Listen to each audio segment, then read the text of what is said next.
Harvey Kubernik, native Angelino.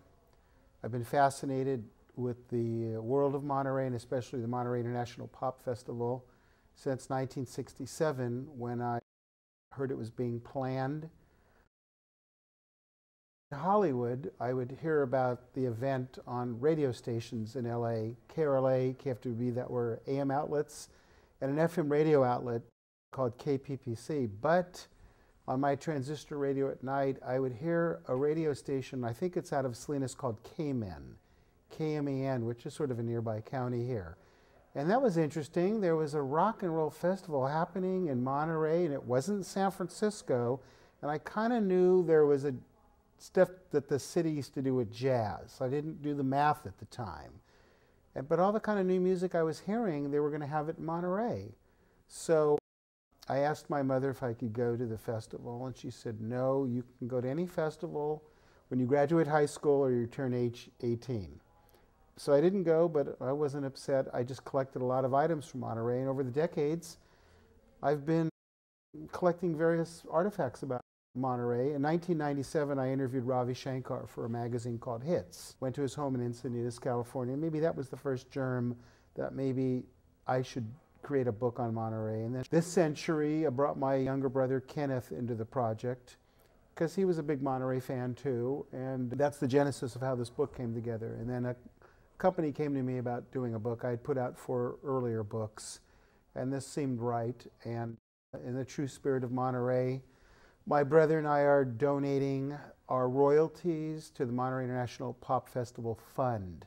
It's an ongoing charity organization because Monterey event was nonprofit, and it benefits Los Angeles Free Clinic and all kinds, San Francisco Free Clinic, all kinds of places. We love Monterey and we love the heritage, and it made a lot of sense that the first promotional event promoting this book should be at the Museum of Monterey. So here we are. I've been a published music journalist since 1972 and probably professionally since 1974. Lots of music magazines, Los Angeles Times, Mojo magazine in England. This century, my first book came out called This Is Rebel Music, and there's been 3 other books that have followed. And I learned a lot in the research for Monterey, subject specific to this town. I didn't know about the Murata connection. I didn't know about the music store. It's only when my brother said there had to be a local music vendor that they connected with, and we kind of assumed, this was one of the few times I assumed that maybe all that had been handled in the production office in West Hollywood or maybe came from San Francisco.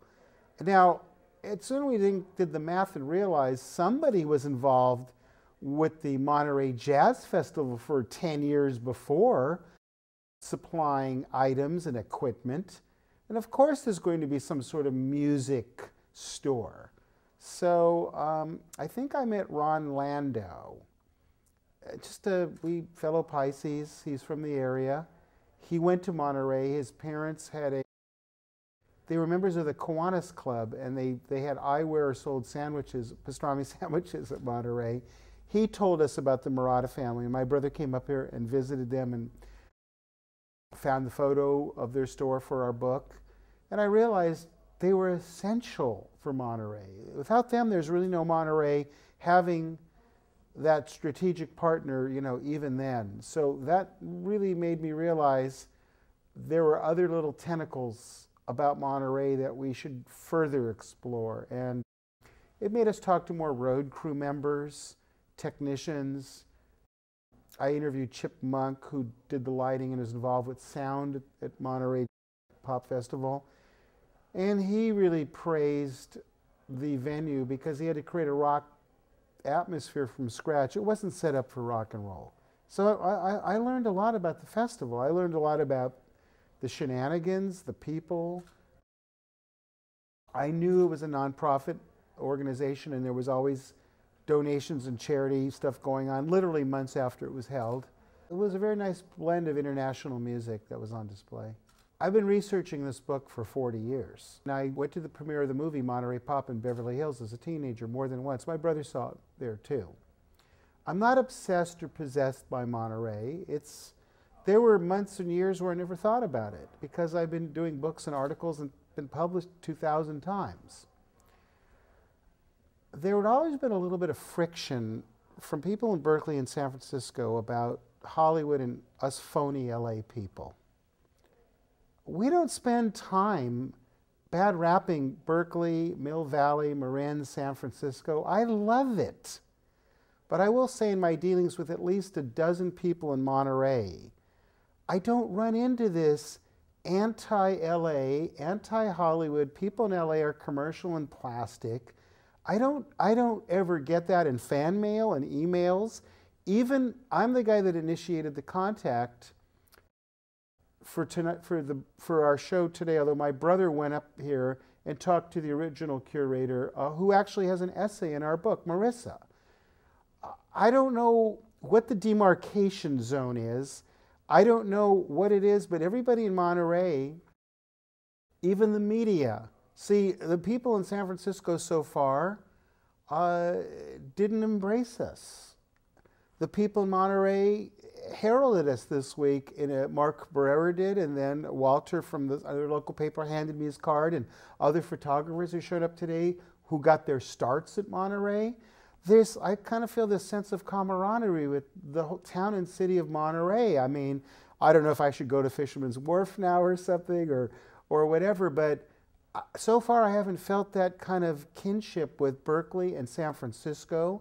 And I'm talking largely the media people of those cities. And it hasn't been hostile and negative. And our book kind of shows some of the tensions of San Francisco bands versus the planners in West Hollywood to even participate in the original festival. So I'm really digging all the support of Monterey, and to the point that there'll be I'll probably come back here a second time because of the demand. And so I just like the fact that there's some sort of relationship where, and listen, maybe it has to do with me reading Steinbeck in literature class or knowing about Salinas or Cannery Row, but I'm not getting that up north from Monterey. So all you people in Monterey have been raised with really good manners and have made us feel like really welcome.